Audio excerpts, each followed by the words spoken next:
Welcome and thank you for joining our session, Women in Agribusiness, how giving female farmers access to open and climate-friendly agronomic content pays off.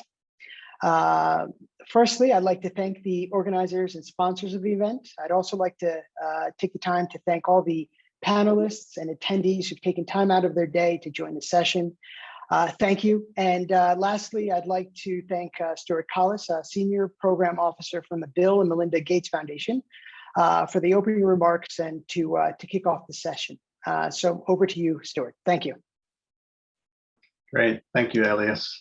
And good morning, good afternoon, good evening to everybody.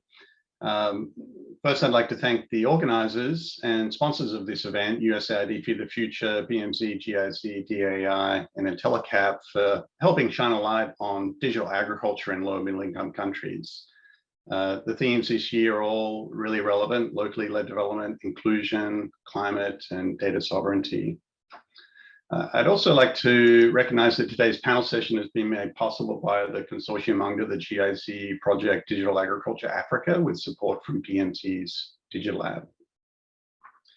Along with BMZ and GIZ, this is a topic that we at the Gates Foundation are also quite interested in. We believe all lives have equal value, and how we execute on this vision in rural communities is by investing in agricultural transformation, supporting small-scale producers in their transition from subsistence agriculture to diverse, equitable income generation. And how we measure progress is through looking at small-scale producer productivity, incomes, household nutrition, and women's empowerment. And like many, we have an increasing emphasis on climate adaptation. In regard to gender specifically, you can find our gender integration marker online, where we assess investments in terms of gender intentionality and aspire to have more gender transformative investments that can help improve women's agency over resources. In regard to digital specifically, like our GIZ colleagues, we and others believe digital can be an enabler of more rapid agricultural transformation. With over 500 million smallholder farmers and pastoralists across the planet, in some countries, up to 60% of those being women, many simply do not have access to the information and services they need to improve livelihoods. The majority are rarely visited by an extension agent, have never, sorry if people could perhaps mute as they're coming in. Thank you. So yeah, the majority are rarely visited by an extension agent, have never received climate-informed advisory, do not have access to credit or risk mitigation tools like insurance or access to new market opportunities. So digital tools and services can help overcome some of these challenges. But this is not simple or easy, as many on the call would know. Digital services have challenges with adoption. Less than 13% of small-scale producers in sub-Saharan Africa have ever registered for a digital service, and even fewer are actively using them. And the gender gap for digital is persistent, with mobile internet usage around 36% less amongst women in sub-Saharan Africa and South Asia. And the biggest barriers are around cost, digital skills, relevance, and trust. With the COVID-19 pandemic, we saw an uptick in adoption of digital services out of necessity. And on the positive side, there is evidence that digital services can increase productivity and incomes by up to 30% and 25% respectively. And bundling these types of services together, such as finance, insurance, access to inputs, market linkages, with advisory, has a multiplier effect on those outcomes.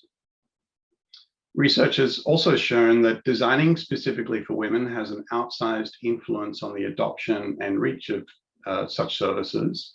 And that women, particularly women's groups, can be catalysts for communities and for adoption of new technologies, business models, and income diversification. One area that we focus on in this session that we think needs more attention, however, is content. Advisory services for small-scale producers needs to be timely, relevant, and accessible to all. Information such as the best time to plant, varietal or breed selection, recommended row spacings, pest and disease treatment, harvest timing, selling options, and financial planning are all critical information for farmers, and even more so as changing climate causes increases in weather variability. A less predictable environment makes traditional practices less relevant. So this requires a data-driven approach to help farmers get the right information at the right time for their specific geolocation and relevant to the conditions they are currently experiencing. In addition to traditional agricultural content, we've also seen how such channels can be repurposed for other content, such as COVID-19 health safety information. So for these reasons, I'm really excited to hear about the types of content being hosted on the Mercy Corps Sprout platform and how their partners are developing, designing, and distributing and establishing trust with women in agribusiness. Because if we can overcome the barriers to more equitable access to digital services and content, it can have an enormous impact on millions of smallholder families around the world. So with that, I'll pass it back to you, Elias, and look forward to the session. Thank you.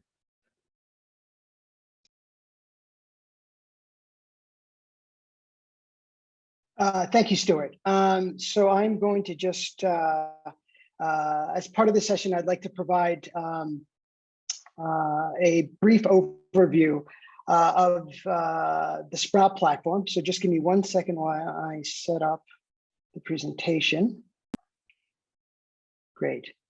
So as I indicated earlier, I'd just like to take some time to provide a short overview and introduce Sprout, the open agricultural content platform, a consortium member of the GIZ Digital Agriculture Africa project, also known as DAA. The other consortium partners of the DAA include FSPN, who is supporting in the registration, mobilization, and training of farmer groups with specific focus on youth and women farmers on general ag best practices, soil health, and financial literacy. And also Comana, who operates a commercially viable digital market enabling platform that links farmers and small businesses to an ecosystem consisting of markets, information, and financial services. The DAA is a set of farm-to-fork solutions promoting zero contact to prevent the spread of COVID-19 by the use of technology. As part of the objective, the problem the Sprout platform has set out to address is that most smallholder farmers, as Stuart has eloquently described, have little access to updated agricultural information. Many studies have projected that agricultural productivity throughout the continent has not been able to meet growing demands. This has been attributed to environmental shocks, major disruptions, outdated agronomic practices, and not effectively leveraging 40% of the global agricultural workforce. And despite the contributions, women farmers face a unique set of challenges that hamper their productivity and growth. Some of these challenges, which Stuart mentioned, which I'll just flag again, are fewer opportunities for education and access to agricultural trainings and extension services, limited access and know-how with regards to ag inputs or access to mechanization services, limited to little to no access to credit and other financial services, and greater workloads in addition to their other responsibilities. There is a vast pool of modern agricultural information, but it's not easily accessible. Digital platforms and technology can help bring this practical agricultural information to farmers and aid them grow more healthy, nutritious, and profitable crops. And technology has also made the sector more attractive to the youth and easier to reach women farmers.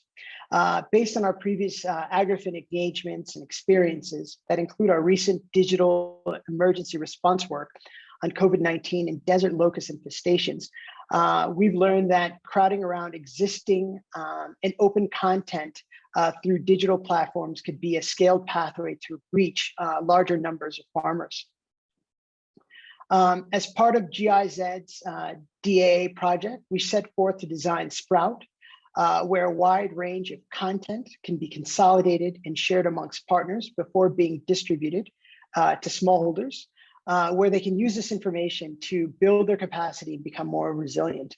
And as one of my colleagues eloquently has kind of described it, so envision a B2B to C solution, where content producers and providers upload and share agricultural content and information, which then ag tech and farmer-facing organizations can easily access, adapt, contextualize, and share these resources with the farmers they support to utilize as part of their regular farming practices.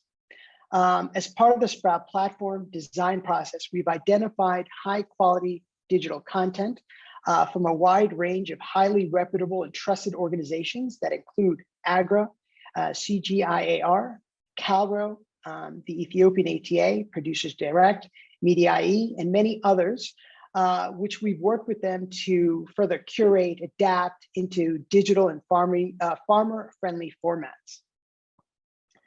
The benefits of the Sprout platform include and are not limited to access to high quality content at little to no costs, the ability to extend the reach of existing expert content, reducing obstacles for farmer-facing organizations and ag techs to access content from trusted and reliable sources, and the ability to reach a larger number of farmers in a shorter amount of time.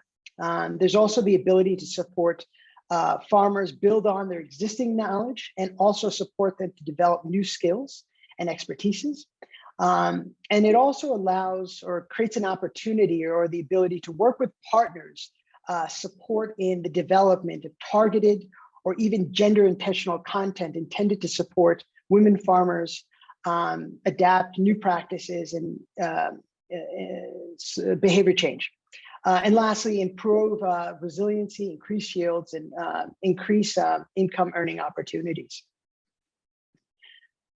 As of today, through the Sprout platform, we've onboarded more than 25 organizations that have the potential to reach upwards of 10 million farmers.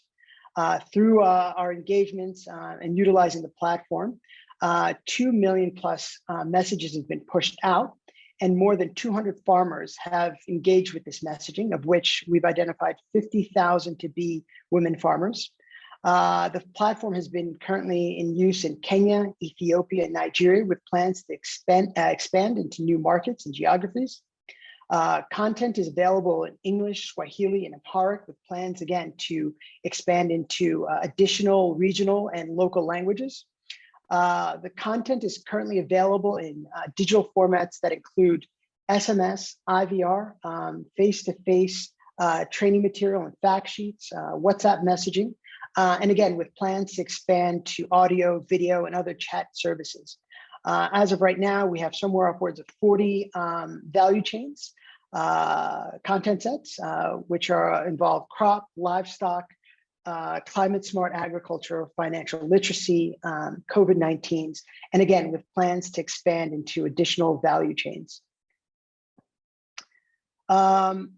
Moving forward, we also plan to enable interactive API access to provide, again, as Stuart had mentioned, hyperlocal and smart farming services through our partners to ensure that everyone has access to relevant and specific content based in real time. And again, this is just a quick snapshot of the Sprout platform, which we launched in early or mid 2021. I really hope that you find this information helpful and possibly a resource that US practitioners can plug into or leverage in the future. So on that note, allow me to hand over the floor to Helena Eshetu from the IFC to moderate our panel discussion and learn more about how our partners have leveraged digital platforms to aggregate and disseminate critical information to women small-scale producers. Thank you.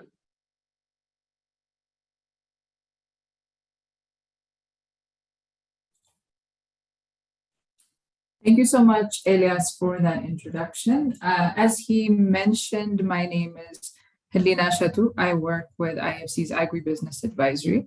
Hello, everybody, and welcome once again to this panel. Thank you for making time, especially those of you who are sacrificing your evenings to be here. We're gonna do our best to make it worth your time. So let me quickly introduce our panelists, who are all part of organizations who have an important role to play in helping women, small producers, access the information they need to help them increase their productivity, yields, and incomes. So firstly, we have Kristen Peterson, who's a senior technical consultant and a Sprout product lead at Mercy Corps Agrifin, which is an organization that leverages digital technology and innovation to develop inclusive digital products and services that smallholder farmers need to increase their productivity, incomes, and resilience.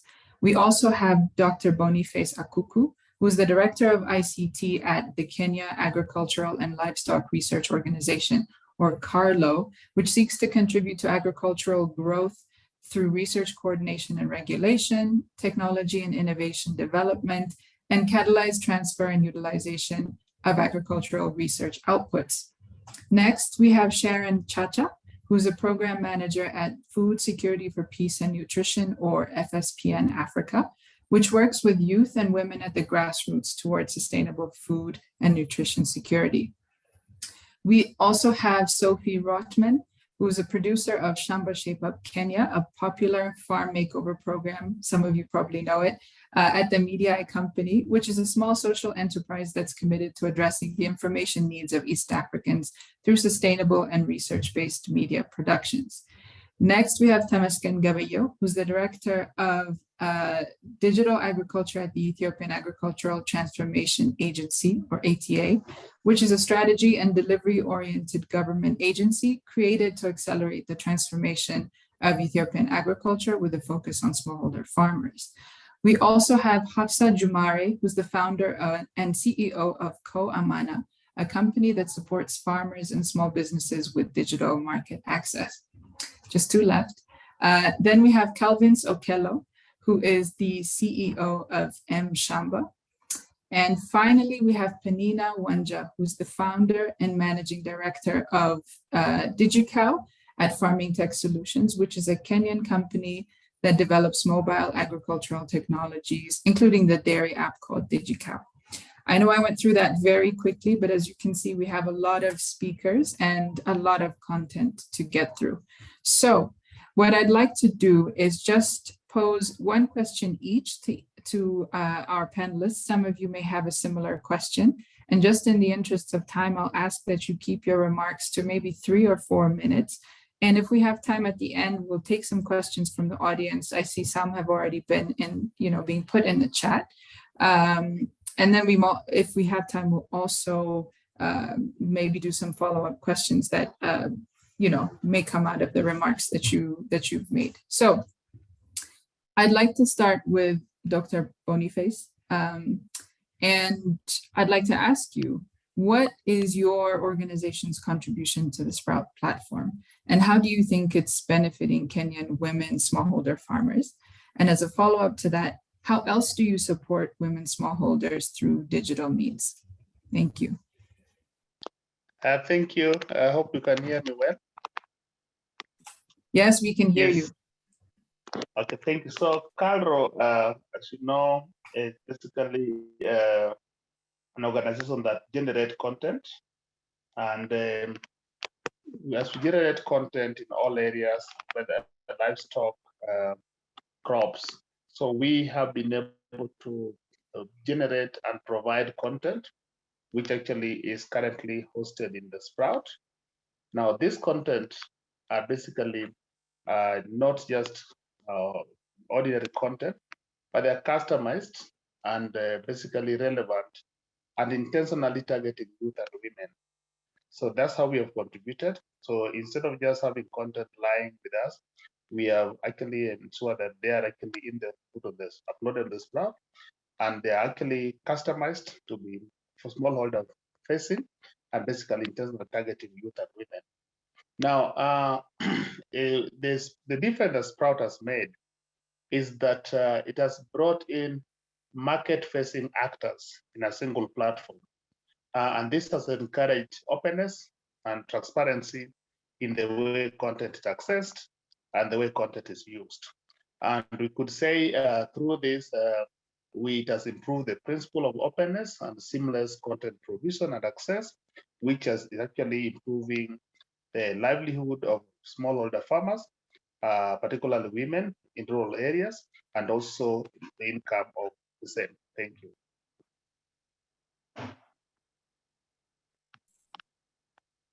Excellent.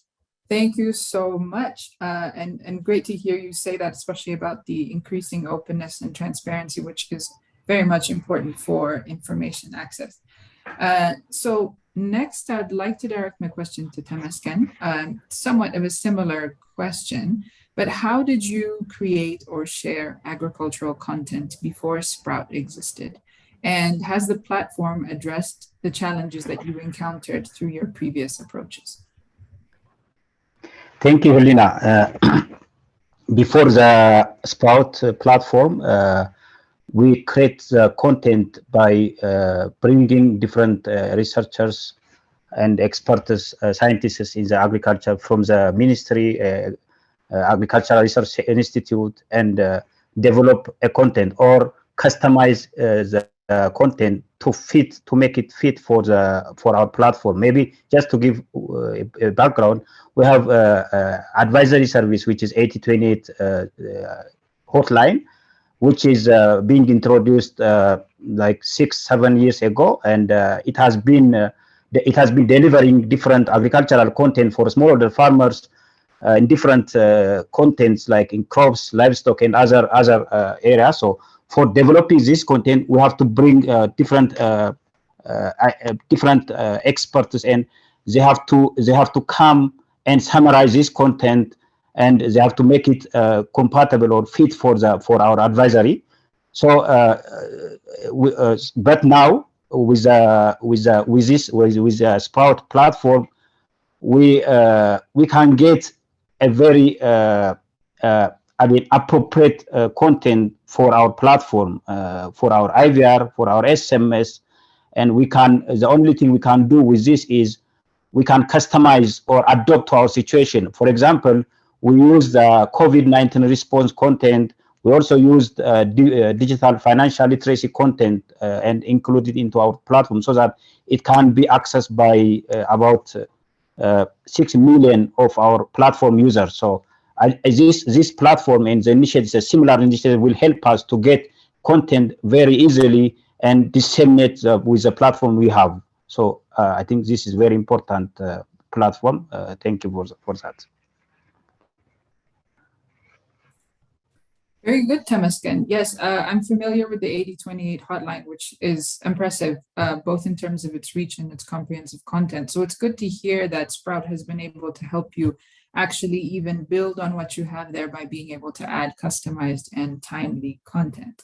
So now I'd like to switch over to some of the technology developing companies. And my first question, I have a similar question to Hafsa and Sharon. Perhaps Hafsa, you could go first. And what I'd like to ask you is, what challenges have been pointed out by the women smallholders that you support, or which ones are most frequently mentioned? And how do your digital platforms and services better help them to access agricultural content? Hafsa, over to you. Thank you very much, Helena.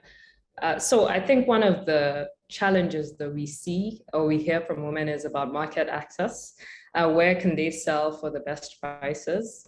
And of course, then we hear them kind of give us complaints about access to input, access to right best practices.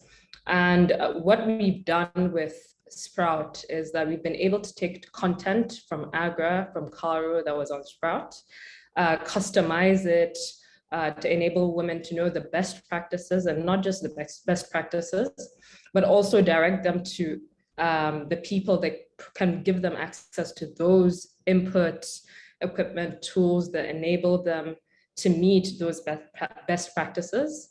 And then we've also been able to point them in the direction of different markets. So for instance, we can tell them, if you meet this quality based on the practices you follow from the Sprout content, you're able to access this type of buyer and get better prices for your produce. And I think that has helped a bit. And as far as putting out content, I think we worked with the AgriFriend team, the Sprout OCAP team, to figure out how best to also communicate to these women. So it wasn't just about putting out content, but kind of developing a toolkit that went back to Sprout that enabled us to figure out how to communicate to these women. And I think so far we've been successful. We figured out the best kind of empathetic ways to get content to them, the best people to get them to talk to them, to get them to trust this content. We've been able to also understand how we kind of develop relationships with them. They call into our call center, we send them messages. So it's been an interesting kind of a journey to see this content come from Agra, Caro, go to Sprout. We worked with the Sprout team and Basara to make it aligned with the woman's behavior, and then it goes back to Sprout after going to the consumer and they actually test it. So I would say it's been a beautiful journey, and I would encourage everyone to check out Sprout, but I would also love to see more of these collaborations because they have been useful to us. Yes, thank you so much for that, Hafsa. I think you've mentioned some important points. It's not just about giving farmers the information or the content. Sometimes that interactivity is also important. So when you refer to it as a toolkit, I see it as a more comprehensive solution. So I thought that was an excellent point. Thank you. Sharon, let me come to you with the same question. What are the challenges that you hear from the women smallholders you support, and how are you able to kind of address these challenges, at least in terms of helping them access agricultural content through digital platforms?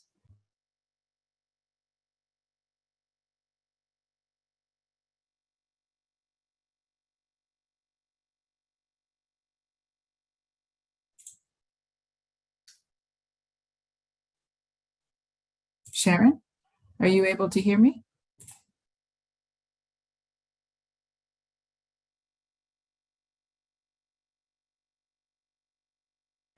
Hi, Leela. I think we might have lost Sharon. That's So okay. maybe you can come back to her later, yeah?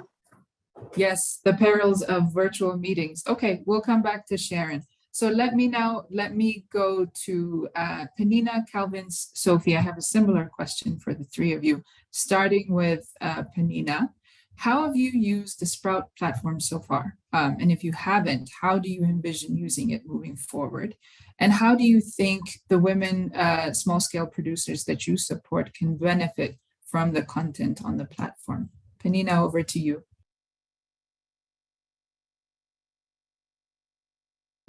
Okay, thank you.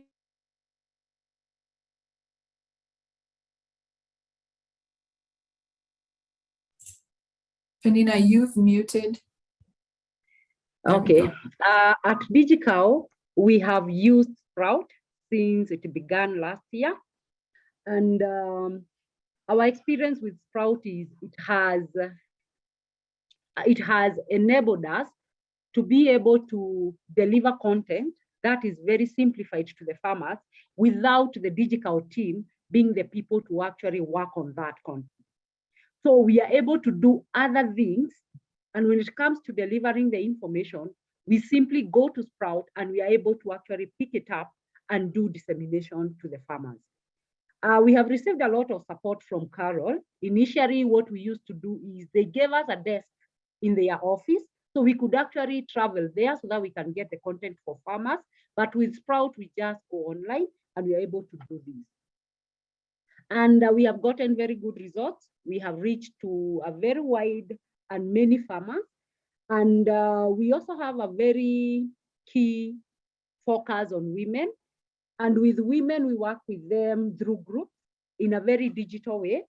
And what we have seen benefiting the women is women want more time to trust something. They need more time to actually start using, experimenting this information. And we have been, the Sprout has been able to give us the information in a very simplified way. And farmers are actually able to connect to that information. With Digital, we have done a lot around breeding. This is a key area for dairy farmers, especially the small-scale farmers, where they are not able to know if their cows need artificial inseminations, if their cows can no longer conceive. So this has been very critical. And through Sprout information and working with these farmers, especially the women in groups, they have been able to fully understand how to check their cows, how to understand if the cow needs this artificial insemination, and actually call in for actual services. And we have seen a lot of farmers requesting to be connected to service providers so that their cows can actually be served. We have used information around financing too, and with the small scale farmers. And in Kenya, when they work in groups, they do a lot of savings and a lot of merry-go-round.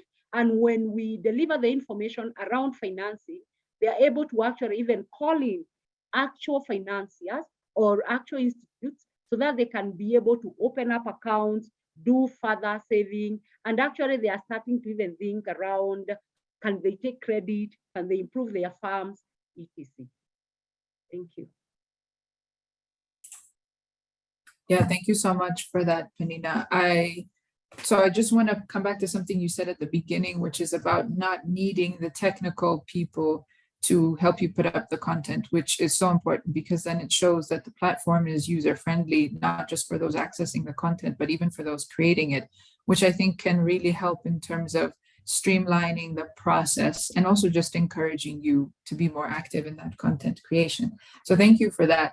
I see that Sharon has now joined us. So Sharon, if you're here and if you're able to hear us, I did have a previous question for you, which is about the challenges that you most often hear from women smallholder farmers and how you think that the digital platforms and services can better help them to access agricultural content.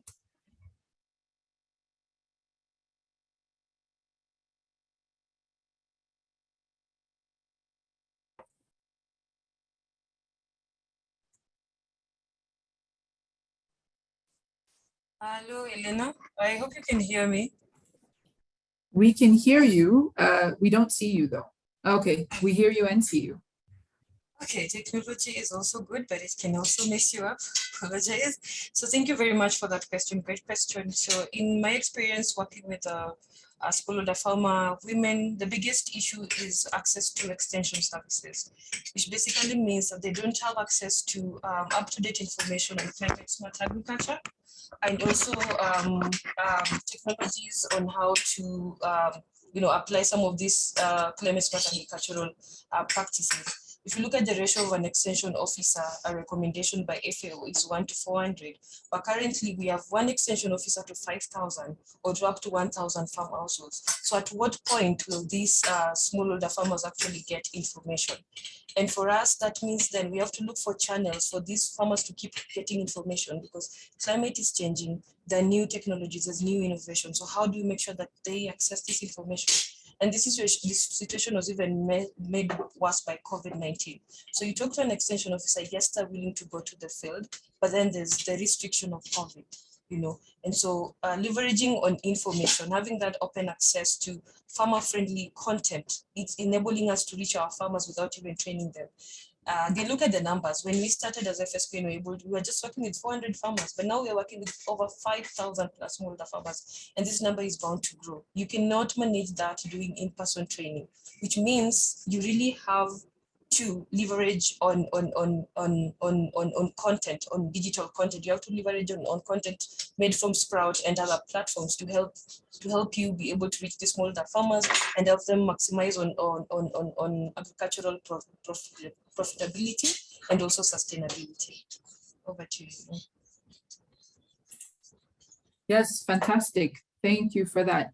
I'm happy to hear you say that. I mean, not so much that we want women to have the challenge of extension, but knowing that that's one of the biggest challenges emphasizes the importance of what we're trying to do in terms of helping them to access information and the importance of digital platforms as a way to reach a lot of people at once. So thank you for that point. I'm now going to head over to Calvin's and ask him the same question that I asked Penina, which is how are you using the Sprout platform? And if you haven't yet, how do you envision using it moving forward? And how do you think that women small scale producers can benefit from the content on the platform? So Calvin, it's over to you. Oh, thank you. Thank you. I hope I'm loud and clear. Yes. I hear you very well. Thank you. So let me say that before Sprout, the cost of accessing content was very high for us as an organization. So as a startup, we would sometimes scavenge for content or go to digitize textbook content, and with the support of some experts or lecturers here and there, but this was not really, we couldn't scale to many value chains. So Sprout has made it easier for us to have a one-stop shop for contents by different experts. We are even glad that contents that are just specific to some countries like Tanzania are available on Sprout. So this is also a springboard for scaling for organizations like us. So how we use the content, first of all, what we did was to capacity build our field officers with the content. So shared it with them, and as our chief agronomist took them through. And then because our field officers are a point of physical contact as we disseminate the content digitally. So we mix digital dissemination with the on-ground support. And this has really helped in terms of achieving the kind of results that we have been looking at. We did a survey some time back on the most popular ICT by farmers, and we realized that most farmers in rural areas still listen to radio. So what we have done is that we have been able to mimic the radio experience. But now we have digitized the audio. We've made the content into audio,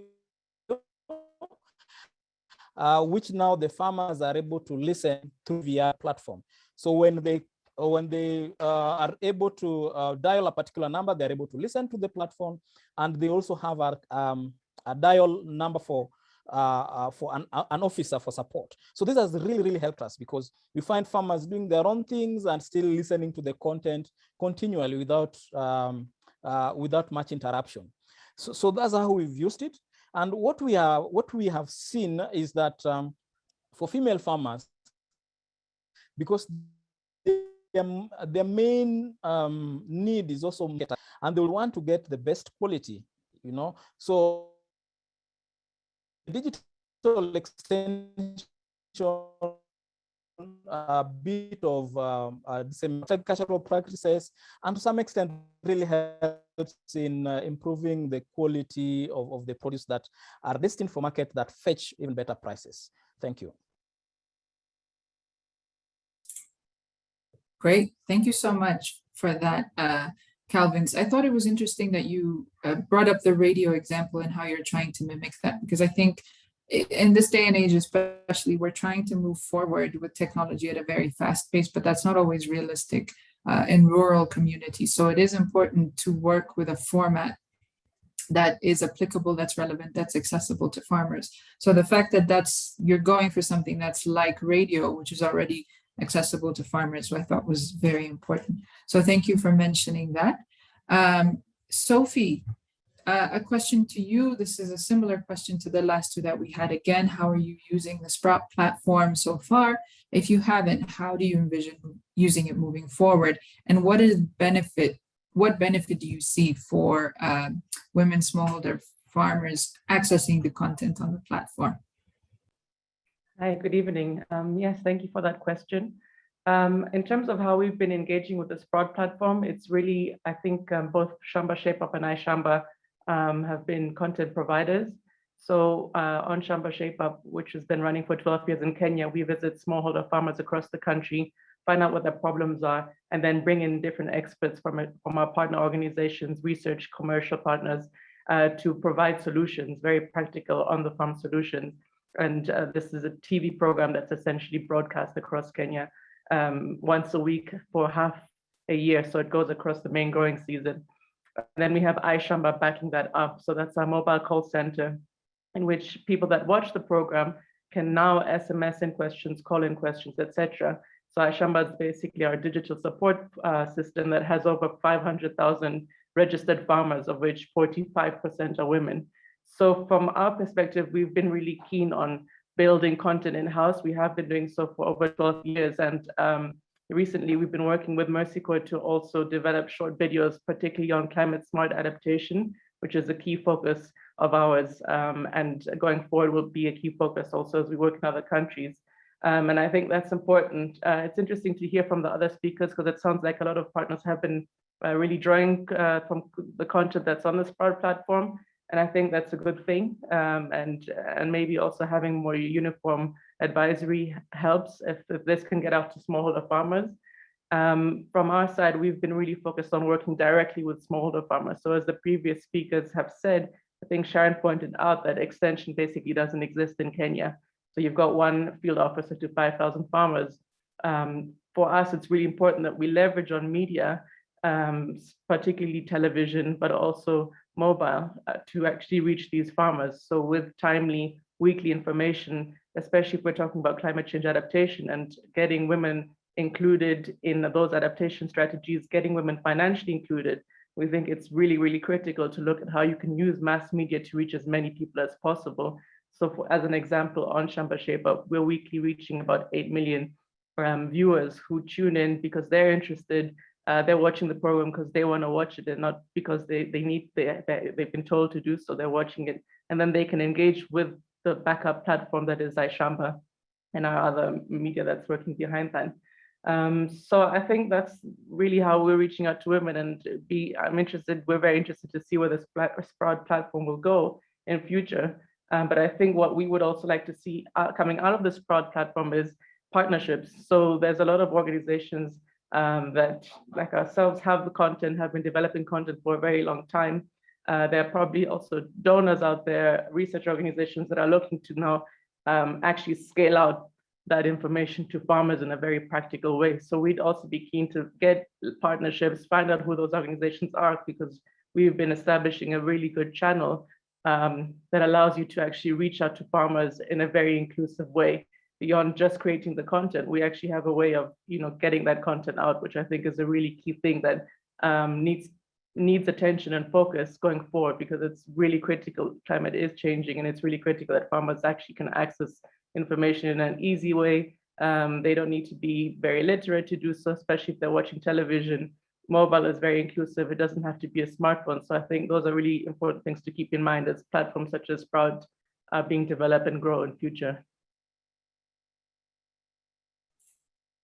Excellent. Thank you so much, Sophie. I just want to kind of draw attention to the numbers you've mentioned. One, you've been around for 12 years, so clearly you're doing something right.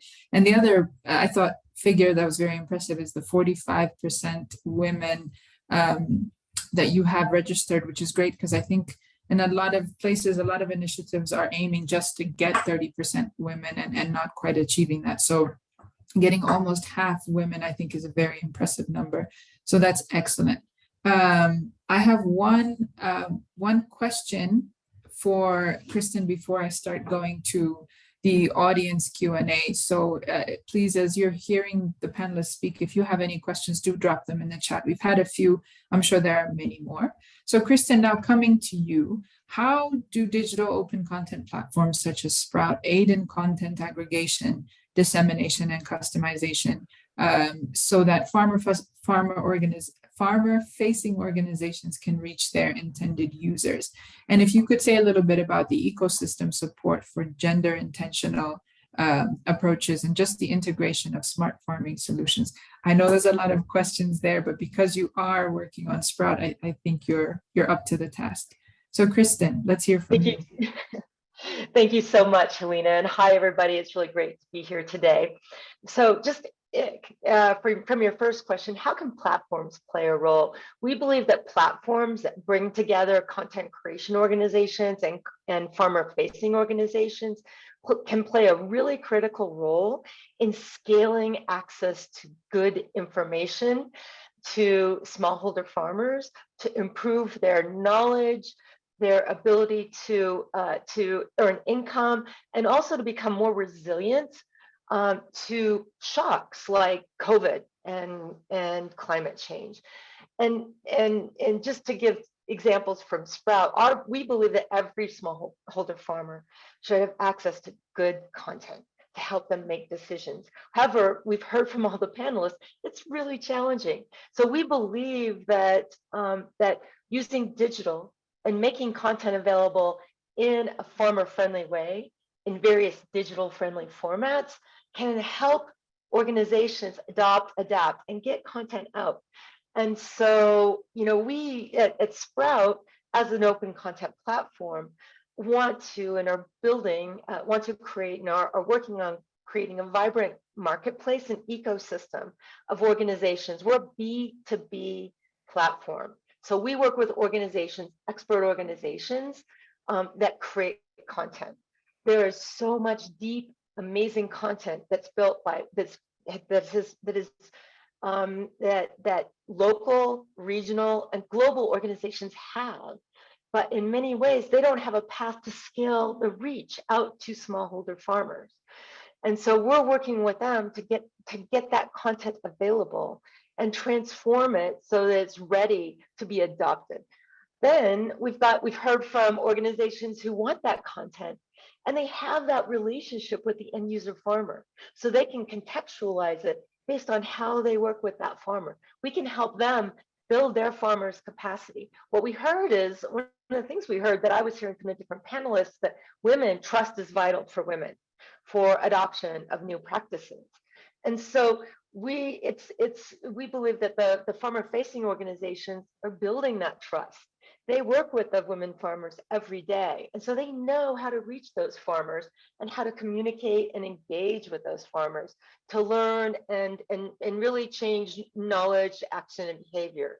So the ecosystem that we're creating provides a path to digital to scale using digital platforms. And so what we also want to create in that ecosystem is feedback.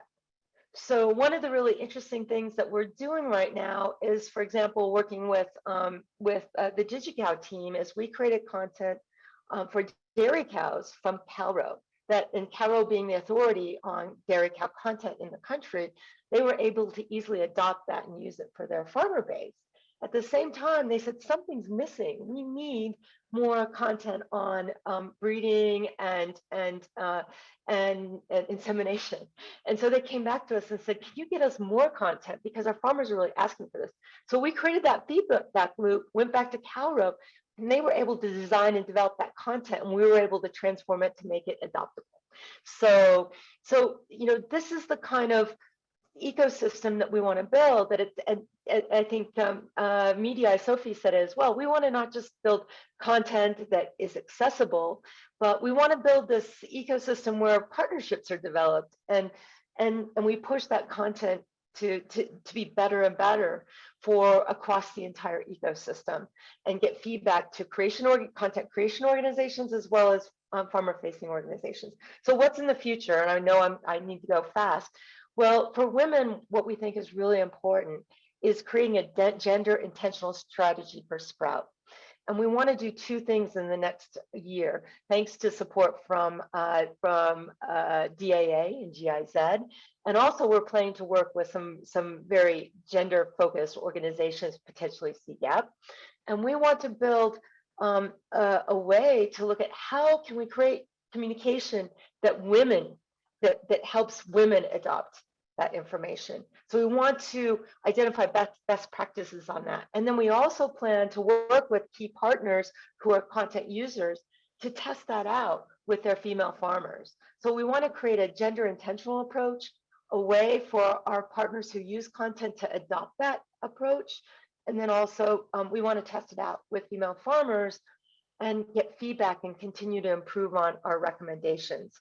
And so that's one thing. The other is we plan to deepen and widen content across countries, languages, channels, and particularly we want to add climate smart content. And then finally, and importantly, we want to start to trial and test live services that enable advisory based on the farmer's situation.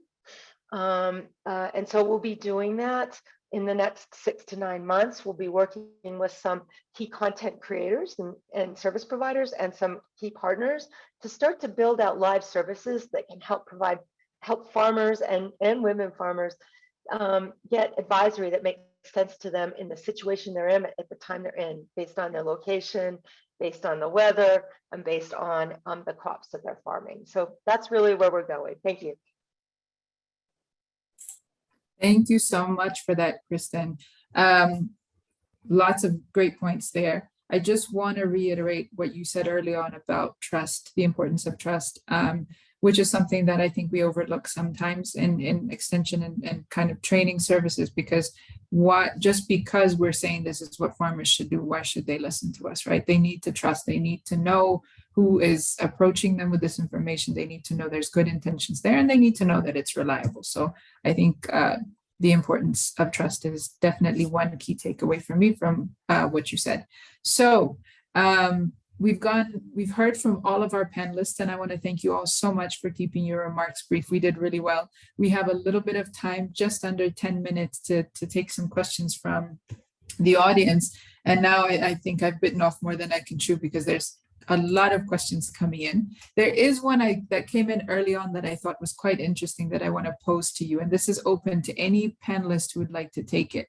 And this is a question from Dennis Chege, who's asking, in this era of gender mainstreaming and women's empowerment, are we getting more women, A, developing more ICT solutions for agriculture, and B, entering managerial levels in agriculture? So I think this question is maybe one step beyond what we're talking about, but it is an important one, right? It's not, the women are not just passive kind of consumers of information. We also want the women to be active in the content creation. So is there any panelist who would like to maybe just reflect on that quickly? Feel free to unmute and just jump in. Hi, yeah, Dennis, I'm happy to jump in on that question. I think it's a very good question, and I'd actually like to extend it. So, I mean, first, do we have enough women in managerial positions working in ICT4D? I think not. I think that's something that needs to be focused on much more. I think also when we see our panel today, and a lot of the times, a lot of its ICT solutions are still very much male-led spaces. And I think that needs to change. But I think the other key thing is who are we representing when we're sending out information, when we're actually engaging with farmers? So again, from our perspective, it's been very important that when we're on Shamba Shape Up, when we're on the TV program, that we're working with female experts, so that if we're talking about financial inclusion or conservation agriculture, the experts that we actually have on the program are women, so that viewers at home that are female can also relate, they feel represented, they're more likely to engage, they're more likely to get in touch with us. The same with iShamba, the call center staff, by half of the operators are women, so that if there's a woman calling in or asking a question, they're actually responded to by another woman. So again, I think that's a really good point, not just looking at how do we support women, but who are the people that are responsible for delivering the content, creating the content, and then actually engaging with farmers very directly. Excellent. Thank you so much for that, Sophie. Maybe I could just want to add something. Boniface, please. Yeah, I think what I would just want to add is that we did a study in Kenya to find out access and barriers to access and the use of digital content. And one of the things we found out is that there was gender disparity, in the sense that more men were accessing digital content than women. And we went further to find out that in most cases, particularly in the rural communities, women don't have smartphones. They just have feature phones. I mean, many times when they're bought phones by their husband or by their relatives, they tend to buy them the non-smartphones. And therefore, that's one challenge we found. The other challenge we found is that most organizations are not intentional about empowering women and being intentional about how can they access and use digital content in agriculture. And one of the things we did in that project as an intervention was capacity building, where we started to train farmers on access and use of digital content. And our selection criteria was biased towards women and youth. And therefore, we found that as we're speaking today, in that particular county, which is like Laikipia County, we have more women accessing digital content and using digital content. And they're reporting quite a lot of positiveness. They are selling their produce. They are improving their productivity. So I think the underlying word here is to be intentional about how can we empower women to be able to access and use digital content. And that's what I wanted to add, yes. Okay. Maybe I can also Great point. something. Sorry. Yes. I wanted to add something. True, we need to be very intentional. And this is something that DigiCow has really perfected. And for us to include the women, because we also realized the moment we keep the information in our app, we normally get the men being in a position to access the information by themselves. So we had to come up with a way in which we are able to actually include the women at the villages. And what we do is women are very comfortable working in groups. And so they will come to a farmer's point or a farmer's homestead. They'll sit there. We have a youth from the same village who comes in with DigiCow app. He's able to actually play the video or play the audio and use portable speakers. And women are able to listen to the training content. And this training content, we develop the audios in a very entertaining way. So they are able to grasp everything that they need to understand. And this youthful person is able to do actual demonstration on how far these farmers can do or use the information. And once the demonstration is done, they are able to actually adopt. The following week, they meet again and they're able to evaluate the results. So you'll find that the women are now able to actually internalize and use the digital content and use it in their farm. You cannot believe it, but now they're even purchasing farm inputs from an online platform called Copia. The same women, but still in groups.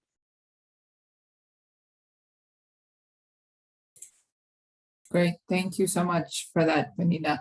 I think we may have time for one more question, which is an important one. And this is from Laura McNeil, who's asking, how do you, as the organizations contributing content to this platform, deal with delivering information in the local languages? So again, any one of you can take this, or any few would like to. I think I can jump in very briefly, and that is that we work with our team to transform the content into key languages. For example, a lot of the content is in Kiswahili for Kenya, and then we work with, and I see Tim Eskin jumping in here as well. And they've translated content into Amharic. But one of the important things with Sprout is, as we see that content translated, we ask our partners to give that content back.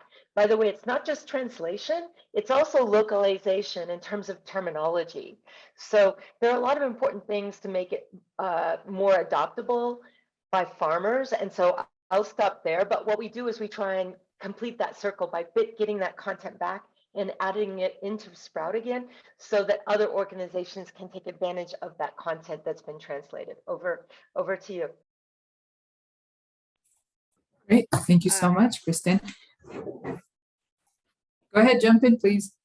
Oh yeah, so, actually that's something we are actually going to request Sprout to give us content in different languages, because in DigiCow, it's one single app, but we are able to actually target farmers, even using their own local language. So it's the same app, but farmers in location X, and they use a local language, they will hear their own language, and farmers in a different location will be able to get the same content, but in their own language. So actually, that's the next thing that we are going to request Sprout, if they can give us content in other major languages that are actually being spoken in Kenya. Yeah, just Helena, just to add one thing on what Christine raised. Yeah, we adopted some contents from the Sprout platform, like COVID-19 and digital financial literacy, and we didn't only translate the content, but we contextualize to our context and get approval from, for example, in relation to the COVID-19, we get approval from the Ethiopian Public Institute, Public Health Institute, and we get back to the Sprout platform as we take from them. And so yes, we are availing the content and contextualizing and giving back to the Sprout platform so that it can be also used by other users here locally and also in other places if it's required. Thank you. Thank you so much, Temesgen. So unfortunately, we are at time and I need to wrap up. Thank you so much for those of you who submitted questions, and apologies, we didn't get around to answering everybody's. I think they were all valid, but as you can see, we had a lot of speakers and some really key topics to discuss. From my perspective, I won't repeat anything really that we've heard, but I do want to mention a few things that really stood out to me. One was what Calvin's mentioned, how they previously were scavenging for content, which reflects how time consuming and unreliable it was previous to, you know, the existence of Sprout and other open content digital platforms. And Kristen mentioned being gender intentional, which is very important. I heard about partnerships, the importance of partnerships from a number of the panelists. And Boniface mentioned the gender divide, such as women not having smartphones and not, you know, and when we're developing content, not assuming that they do. And as Penina said, innovating different ways to make sure that we are able to actually reach our women. So my key takeaways from this conversation is that women, smallholder farmers, are a driving force behind agricultural and economic development. We just need to find a way to stop marginalizing them in delivering agricultural extension services. And so what we need to do is find the models that are working in the digital content space and make sure that they are sustainable so that we're helping all farmers benefit, and that includes women too. So I'd like to give a very big thank you to all our panelists. Thank you to Elias. Thank you to Stuart as well. Thank you to all who joined and made this a very lively discussion.